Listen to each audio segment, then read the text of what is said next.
आज अष्टमी और नवमी दोनों ही हैं।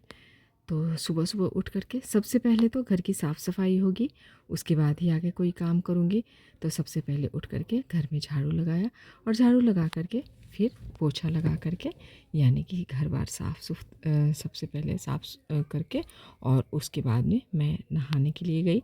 नहा करके जब मैं निकली तो उसके बाद में मैंने फिर मंदिर वगैरह अपना साफ़ कर लिया, और नहाकर सबसे पहले तो मैं यहाँ पे तैयार हो गई हूँ।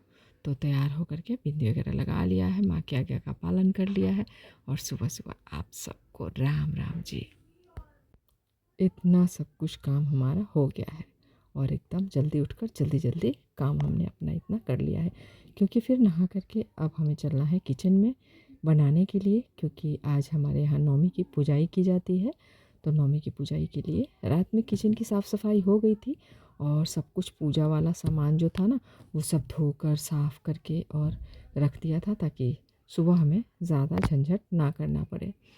तो अब यहाँ पे चलिए बनाने की तैयारी कर लेते हैं। तो आज हमारे यहाँ बनाया जाता है पूरी और गुलगुला। तो पूरी और गुलगुला से पूजाई की जाती है। तो अब यहाँ पे मैंने ले लिया है गुलगुला के लिए आटा, और ये आटा ये अलग से बिल्कुल मतलब लेकर के आते हैं, जो यूज़ नहीं घर में किया हुआ होता है, वो वाला आटा, ये अलग पैकेट आता है। तो गेहूं के आटे से ही ये सब कुछ बनाया जाता है। यहाँ मैंने चीनी डाल करके और गुलगुला के लिए घोल लिया है। गुड़ डालकर भी घोला जाता है, चीनी डालकर भी घोला जाता है। तो यहाँ पे गुड़ डालकर तो नहीं, मैंने इस बार चीनी डालकर ही बनाया है।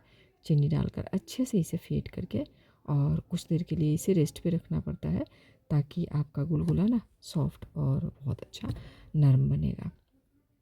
तो यहाँ पे मैंने फटाफट से घोल लिया है, और घोल करके कढ़ाई पहले ही रख दिया था गर्म होने के लिए। और अब यहाँ पे अपना गुलगुला पहले तो बना लेती हूँ। गुलगुला बन जाएगा, क्योंकि ना गुलगुला को बनाने में थोड़ा सा टाइम लगता है। जैसे कि हमें मालपुआ बनाने में टाइम लगता है ना, वैसे ही गुलगुला को बनाने में भी हमें थोड़ा सा टाइम लगता है। पूरी बनाने में तो टाइम नहीं लगता है, अगर हमने आटा गूँथ लिया तो बस पूरी बनाने में बिल्कुल टाइम नहीं लगता है। तो आटा यहाँ पे पहले ही गूँथ करके रख दिया है, और अब यहाँ पे फटाफट से पूरी तल लेते हैं, और पूरी तल के चलेंगे अब अपने पूजा के लिए। तो देख लेते हैं कि पूजा भर का ही मैं अभी बनाऊंगी, क्योंकि जितना जितना पूजाई करने के लिए ज़रूरत है उतनी ही मैं बनाऊंगी। यहाँ पे आ गई हूँ पूजा के लिए, और अब यहाँ पे सब कुछ ठीक कर दिया है। और यहाँ पे आज पूजाई में साड़ी भी चढ़ाया जाता है, तो मैंने यहाँ पे कपड़े भी निकाल लिए हैं। तो माता की पूजाई के लिए माता के का कपड़ा वगैरह भी चढ़ाया जाता है। यहाँ पे नारियल वगैरह मैं नौमी के दिन भी चढ़ाती हूँ। तो सारा कुछ यहाँ पे पूजा की तैयारी हो चुकी है, और चलिए यहाँ पे पूजा भी मैंने अपना चढ़ा लिया है, सब कुछ ठीक ठाक कर लिया है। और करके अब जो हमें अगर कन्या मिल जाती है, क्योंकि थोड़ा मुश्किल होता है यहाँ पे मिल पाना, तो इसलिए हमारे घर में छोटी बच्चियाँ हैं, तो उन्हीं की पूजा कर लेंगे। और बाकी हम मंदिर में जा कर के और बच्चों को सामान दे करके आते हैं, क्योंकि वहाँ आसानी से मिल जाते हैं बच्चे, और वहाँ पे इकट्ठे ही हम सबको बैठा करके एक साथ सबको प्रसाद दे देते हैं। तो ये काम हम वहाँ कर देते हैं, या फिर हम कहीं बाहर चले जाते हैं तो वहाँ पे भी ये काम बहुत आसानी से हम कर लेते हैं। और सबसे पहले इनका पैर वगैरह रंग दिया है, तैयार हो गई है ये। और आज ये भी हमारे साथ ही उठ गई थी, जिससे कि हमारे मतलब काम में बहुत ज़्यादा हम लेट होने लग गए थे, क्योंकि जब छोटा बच्चा घर में उठ जाए ना, फिर आपका काम वहीं का वहीं रुक जाता है। तो वैसे तो ये बहुत समझदार है, परेशान वगैरह नहीं करती है, बहुत समझदारी से मतलब बहुत अच्छे से रोती वोती नहीं है ये बिल्कुल। तो यहाँ पे देखिए अपना पैसा भी संभाल लिया है, पूरी गुलगुला सब कुछ इन्होंने बड़े प्यार से अपना नहा वहा करके तैयार हो गई थी, और हमने इनकी भी पूजा कर ली है। और इन्होंने थोड़ा सा फ़ोटो वगैरह अपना खिंचवा लिया है, फ़ोटो कर रही थी तो हमने इनकी थोड़ी सी वीडियो बना ली है, थोड़ा सा इनका फ़ोटो वगैरह खींच लिया है। और ये जो हमें देखती है ना फ़ोटो खींचते हुए, तो ये भी अपना एक छोटा सा मोबाइल लेकर के सेम उसी तरह से फ़ोटो खींचने लग जाती हैं, क्योंकि बच्चे जो देखते हैं ना घर में वो ही ज़्यादातर करते हैं। यहाँ पर शाम को हम लोग मंदिर आ गए थे और मंदिर में भी हमने बच्चों को जो देना था दे दिया और मंदिर में मत्था टेक कर पंडित जी से हमने थोड़ी सी बातचीत की और उसके बाद में आ गए हैं घर। शाम को यहाँ पे दीपक जला लिया है और ये इनको खेलने के लिए बिठा दिया है। थोड़ा सा आटा लेकर के कुछ बनाई हैं और ये खुद ही देखिए फ़ोटो खींच रही हैं बना करके। और अब यहाँ पे सब ने शाम को कहा कि आज 9 दिन हो गए हैं हमें, मतलब कुछ भी हमने नहीं खाया, लहसुन प्याज वगैरह ये कुछ भी नहीं। तो शाम के टाइम पे इन्होंने बोला कुछ ऐसा चटपटा सा बनाओ, तो हमने कचौड़ी, प्याज की कचौड़ी बनाने की सोची और उसी की तैयारी हमने फिर सारी कर रखी है।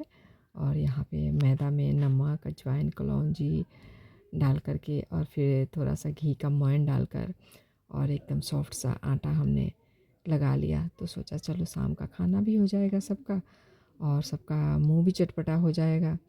और अब यहाँ पे आलू भी उबाल लिया था, आलू उबाल करके छील लिया था, छील करके मसाला वगैरह तैयार कर लिया था जिसमें धनिया, जीरा, सौंफ, काली मिर्च एकदम फ्रेश मसाले तैयार कर लिए थे। और प्याज काट लिया क्योंकि बहुत दिनों बाद घर में प्याज आया है और आज घर में प्याज लहसुन आज से अब हम इस्तेमाल करेंगे। तो यहाँ पे कढ़ाई चढ़ा लिया है और चढ़ा करके इसमें जो अदरक लहसुन वगैरह मसाले वगैरह सब मैंने डाल दिया है, डालकर भून लिया है।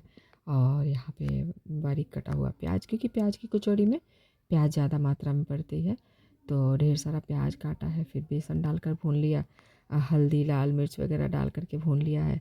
और यहाँ पे इसमें 2 उबले आलू डाल दिए हैं और थोड़े से आलू इसमें से रख लिए थे जिसको कि सोचा कि सब्ज़ी बना लेंगे, आलू की पतली वाली सब्ज़ी जिसके साथ में सब कचौड़ियाँ खा लेंगे, वरना फिर से अब और भी ज़्यादा झंझट करना पड़ेगा, चटनी वगैरह बनानी पड़ेगी।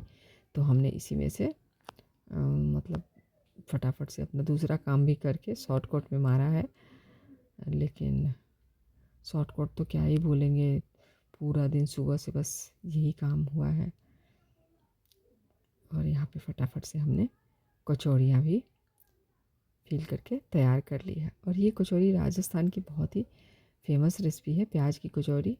और आपको वहाँ पे हर होटल गली नुक्कड़ मिल जाएगा और स्वाद बहुत ही ज़्यादा अच्छा होता है। बनाने का तरीका थोड़ा सा मतलब अगर आप जान जाएंगे तो आपकी कचौड़ियाँ बहुत ही ज़्यादा फूली फूली और एकदम खस्ता बहुत ही ज़्यादा मतलब स्वादिष्ट बनती है ये कचौड़ियाँ। और हम सोचते हैं कि होटल जैसा घर में तो स्वाद नहीं आ सकता है, लेकिन ऐसा नहीं है। अगर प्रॉपर आपको ये रेसिपी, हम जब राजस्थान गए थे ना तो हम जहाँ खाए थे ये प्याज की कचौड़ी, वहाँ हमने उनसे पूछा था तो उन्होंने अब सब कुछ तो वो नहीं बताते हैं लेकिन फिर भी कुछ कुछ बताया था, उसी को हमने यहाँ पे फॉलो किया है। फॉलो करके हमने ये कचौड़ी आज बनाई है।